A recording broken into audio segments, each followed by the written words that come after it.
Bismillahirrahmanirrahim. Assalamualaikum warahmatullahi wabarakatuh. Saya di sini, saya sebagai moderator akan menyampaikan tentang Quran Surat Al-Hujurat ayat 6 tentang sikap selektif terhadap informasi. Pertama-tama marilah kita panjatkan puji dan syukur kehadirat Allah Subhanahu wa taala karena berkat rahmat dan hidayatnya kita dapat berkumpul di kegiatan hari ini. Tak lupa salawat serta salam kami curah limpahkan terhadap junjungan Nabi besar Muhammad Sallallahu Alaihi Wasallam, kepada sahabatnya, kepada keluarganya, kepada tabiat-tabiatnya, dan juga kepada kita selaku umatnya. Semoga kita mendapatkan syafaat di yaumil kiamah nanti, amin. Baiklah, pada tahap pertama kita akan membacakan Quran Surat Al-Hujurat ayat 6 yang akan dibacakan oleh Indra dari kelas 12 MIPA A. A'udzu billahi minasyaitonir rajim. Bismillahirrahmanirrahim. Ya ayyuhalladzina amanu in ja'akum fasiqun binaba'in fatabayyanu tusibu qauman bijahalatin tusbihu ala ma fa'altum nadimin. Arti, wahai orang-orang yang beriman, jika seseorang yang fasik datang kepadamu membawa sesuatu berita, maka telitilah kebenarannya agar kamu tidak mencelakakan suatu kaum karena kebodohan, kecerobohan, yang akhirnya kamu menyelesaikan perbuatan itu. Shadaqallahul adzim. Terima kasih kepada Indra karena telah membacakan ayat suci Al-Quran, Quran Surat Al-Hujurat ayat 6. Yang selanjutnya adalah ada tafsir dari Quran Surat Al-Hujurat ayat 6 yang akan dijelaskan oleh Mukti dari kelas 12 MIPA. Di sini saya akan menyampaikan sedikit tafsiran dari Surat Al-Hujurat ayat 6. Surat ini diturunkan di Madinah, yang mana sebagian ulama memberi nama lain dari Surat Al-Hujurat adalah Al-Ahlaq. Ayat ini diturunkan apabila diriwayatkan dalam satu hadis, setelah perang Bani Mustalik dinyatakan selesai, Rasulullah membagi-bagikan harta rampasan perang dan tawanan kepada kaum muslimin. Tawanan ini diserahkan untuk menjadi hamba. Tawanan yang menjadi hak Rasulullah adalah Juwairiyah, anak pimpinan dari Bani Mustalik. Dan di sisi lain, tindakan Rasulullah Shallallahu Alaihi Wasallam menikahi Juwairiyah bin Al-Haris ini membuat Al-Haris bin Dirar merasa mendapatkan penghormatan yang sangat tinggi. Maka ketika Al-Haris ini mengunjungi Rasulullah Shallallahu Alaihi Wasallam, beliau mengajaknya untuk masuk Islam. Berbeda dengan sikap sebelumnya, Al-Haris mudah saja untuk menerima tawaran Rasulullah Shallallahu Alaihi Wasallam untuk masuk Islam. Sesudah masuk Islam, Rasulullah Shallallahu Alaihi Wasallam memerintahkan Al-Haris untuk mengajak habilahnya masuk Islam dan membayar zakat. Al-Haris pun menyatakan kesetujuannya dan kesanggupannya. Kepada Rasulullah Shallallahu Alaihi Wasallam, Al-Haris menyatakan, saya akan pulang ke kampung saya untuk mengajak orang untuk masuk Islam dan membayar zakat, dan bila sudah sampai waktunya, kirimkanlah utusan untuk mengambilnya. Saya Uwais Firdaus dari kelas 12 MIPA A akan melanjutkan tafsiran dari teman saya.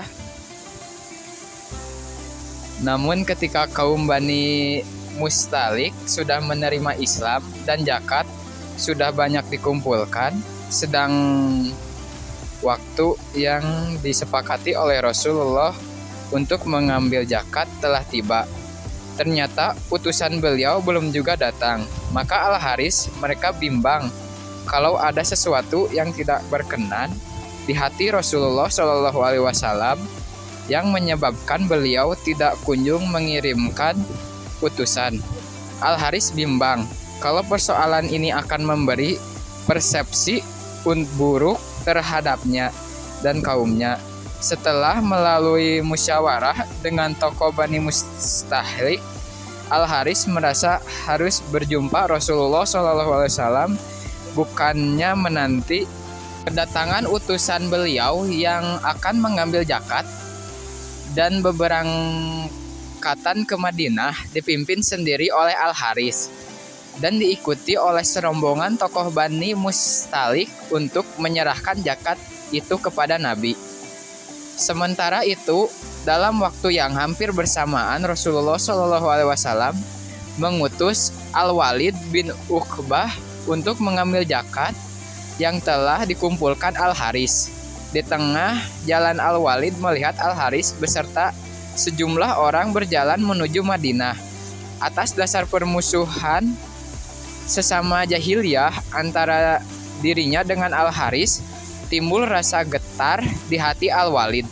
Jangan-jangan Al-Haris akan menyerang dirinya. Karena itulah kemudian ia berbalik kembali ke Madinah dan menyampaikan laporan yang tidak benar.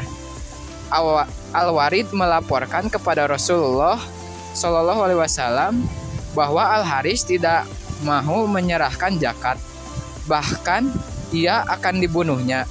Rasulullah SAW tidak langsung begitu saja percaya. Beliau pun mengutus lagi beberapa sahabat yang lain untuk menemui Al-Haris. Ketika utusan itu bertemu dengan Al-Haris, ia berkata, "Kami diutus Rasulullah SAW untuk bertemu denganmu." Al-Haris bertanya, "Ada apa?" Utusan Rasulullah itu pun menjawab, "Sesungguhnya Rasulullah SAW telah mengutus Al-Walid bin Uqbah untuk mengambil zakat. Lalu ia mengatakan bahwa engkau tidak mau menyerahkan zakat, bahkan mau membunuhnya." Al-Haris menjawab, "Demi Allah yang telah mengutus Muhammad dengan sebenar-benarnya, aku tidak melihatnya dan tidak ada yang datang kepadaku." Maka mereka sampai kepada Nabi Muhammad SAW. Beliau pun bertanya, "Apakah benar engkau menolak untuk membayar zakat dan hendak membunuh utusanku?" "Demi Allah, saya telah mengutusmu dengan sebenar-benarnya. Aku tidak berbuat demikian." Maka turunlah ayat tersebut untuk membenarkan pengakuan Al-Haris. Baiklah, terima kasih kepada Mukti dan Uus telah menyampaikan tafsir dari Quran Surat Al-Hujurat ayat ke-6 ini. Selanjutnya akan ada materi isi kandungan ayat yang akan disampaikan oleh Dapa dari kelas 12 MIPA A. Saya Dapa dari kelas 12 MIPA A akan menyampaikan isi kandungan Surat Al-Hujurat ayat 6. Surat ini menerangkan adab yang harus diperhatikan oleh orang-orang yang berakal, yaitu apabila ada orang fasik yang memberitahukan kepada mereka suatu berita, maka hendaknya mereka menelitinya, dan jika langsung menerima beritanya, karena jika demikian terdapat bahaya yang besar dan terjatuh ke dalam dosa. Hal itu karena jika berita orang fasik menerima posisi berita yang benar lagi adil, sehingga dibenarkan dan dilanjutkan konsekuensinya, tentu akan menimbulkan bahaya seperti binasanya jiwa dan harta tanpa alasan yang benar, hingga membuat seseorang menyesal. Oleh karena itu, yang wajib dalam menerima berita orang fasik adalah tasabutut atau meneliti. Jika ada dalil yang karina atau tanda yang menunjukkan kebenarannya, maka diberlakukan dan dibenarkan. Tentu jika adil dan karya menunjukkan dustanya, maka didustakan dan tidak diberi lakukan. Dalam ayat ini terdapat dalil bahwa berita orang yang jujur adalah diterima dan bahwa berita orang yang berdusta adalah ditolak. Sedangkan berita orang fasik maka bergantung dalil dan fakta dan karya. Baiklah, terima kasih kepada Dapa karena telah menyampaikan isi kandungan ayat dari Quran Surat Al-Hujurat ayat 6 ini.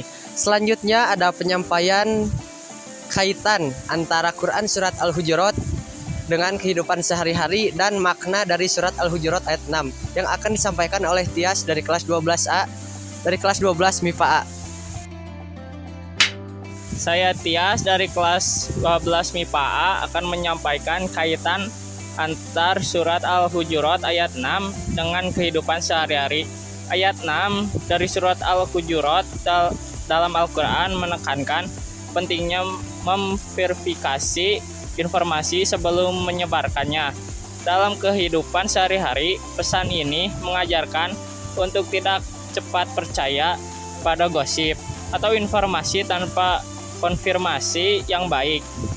Hal ini relevan untuk membangun kepercayaan dan menghindari penyebaran informasi yang tidak benar atau merugikan. Kelima, makna Surat Al-Hujurat ayat 6 saat menerima informasi. Periksa dahulu kebenaran sebuah kabar, apalagi jika datangnya dari orang yang tidak bisa dipercaya. Dalam proses mencari kebenaran berita tersebut, jangan tergesa-gesa untuk mencapai kesimpulan. Sebab jika ternyata beritanya tidak benar, konsekuensinya tidak hanya akan mempengaruhi diri sendiri, melainkan orang lain juga. Sebuah berita orang memiliki potensi untuk menimbulkan fitnah dan gibah di antara masyarakat. Dari gibah atau fitnah tersebut bisa menimbulkan kekacauan. Oleh karena kita harus berhati-hati ketika menerima kabar, terutama kabar bohong.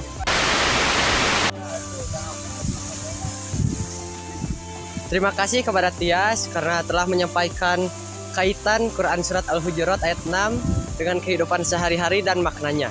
Selanjutnya ada penyampaian Ashabun Nuzul dari Quran Surat Al-Hujurat ayat 6 yang akan disampaikan oleh Indra dari kelas 12 MIPA A.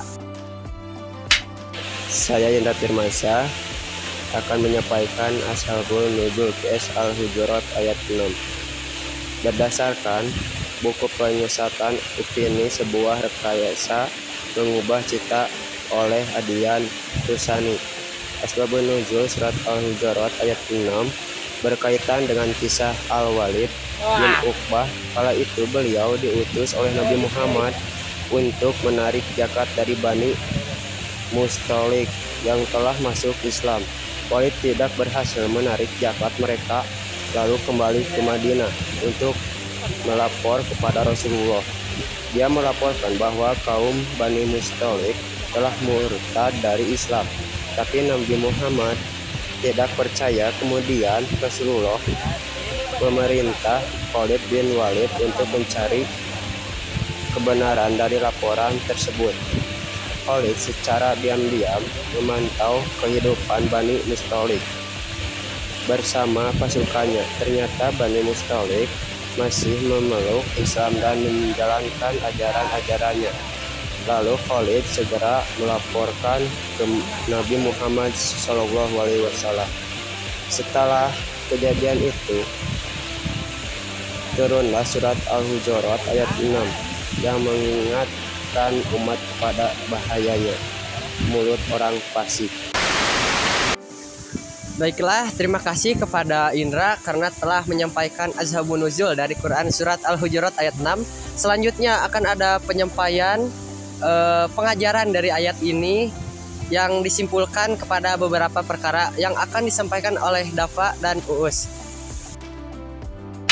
Pengajaran daripada ayat ini boleh disimpulkan kepada beberapa perkara. 1. Jangan mudah mempercayai berita-berita yang atau bahasa modern sekarang adalah gosip yang mudah sampai kepada kita, terutamanya melibatkan aib seseorang. 2. Berita yang seakan yakin akan kebenarannya perlu diteliti dan mendapat kepastian dari sumber yang sah. Bukannya disebarkan berita tersebut dengan tujuan mencari simpati. Jika wujud keraguan dalam berita atau kabar, angin atau rumors tentang sesuatu perkara, hendaklah dijauhi dan dibuang jauh-jauh, karena ianya akan menjerumuskan pada perpecahan dan penyesalan. Contoh mudah adalah apabila kita menyaki seseorang berzina tetapi tidak ada cukup 4 orang saksi dan orang kita maki melakukannya pun tidak pernah mengakuinya. Mengapa harus kita buruk sangka dan menyebarkan berita yang tidak tentu betul? Sudah tentu akan menimbulkan persengketaan antara muslim dan mewujudkan bi'ah atau suasana yang tidak kondusif dalam masyarakat Islam. Ingat, kebenaran tertegak jika ia betul-betul terjadi. 4. Segeralah menyesal dan memohon ampun kepada Allah jika tersilap dalam berbicara atau menyebarkan berita yang salah atau fitnah. Juga jangan lupa memohon maaf kepada Tuan punya badan karena perbuatan memfitnah lebih keji daripada membunuh. Pepatah orang tua mengatakan, terlanjak perahu boleh diundur, terlanjak kata buruk padanya. Sesal dulu pendapatan, sesal kemudian tiada gunanya. Baiklah, terima kasih kepada Dava dan Uus karena telah menyampaikan beberapa perkara dari simpulan dari keseluruhannya. Saya di sini akan menyampaikan kesimpulan dari keseluruhan materi Quran Surat Al-Hujurat tentang selektif memilih informasi. Kesimpulannya adalah Rasulullah Shallallahu Alaihi Wasallam menyuruh kita agar supaya mengurangkan bercakap dengan orang lain, terutama melibatkan aib sesama muslim. Gosip atau berita yang datang bisa menjadi fitnah yang tidak mempunyai bukti atau asas yang kukuh. Yang lebih baik kita menjauhi perbuatan bercakap dengan orang lain. Orang Islam perlu kehadapan dengan melakukan perkara yang berfaedah dan memajukan Islam itu sendiri daripada menyebarkan gosip yang tidak tentu kokoh yang akhirnya merugikan diri dan mencemarkan Islam sebagai cara hidup kita. Rasulullah Shallallahu Alaihi Wasallam bersabda yang artinya, maukah kalian aku beritahukan tentang dosa besar yang paling besar? Lalu beliau menjelaskan kata-kata dusta atau kesaksian dusta. Hadis riwayat Al-Bukhari dan Muslim. 2,000 years later. Mungkin cukup sekian materi yang dapat kami sampaikan. Mohon maaf apabila ada kesalahan dari kata-kata maupun perbuatan.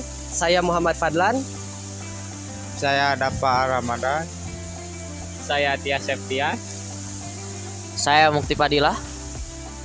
Saya Indra Firmansyah. Dan saya Uus Firdaus. Mungkin cukup sekian dari kami semua. Wabillahi taufiq wal hidayah. Wassalamualaikum warahmatullahi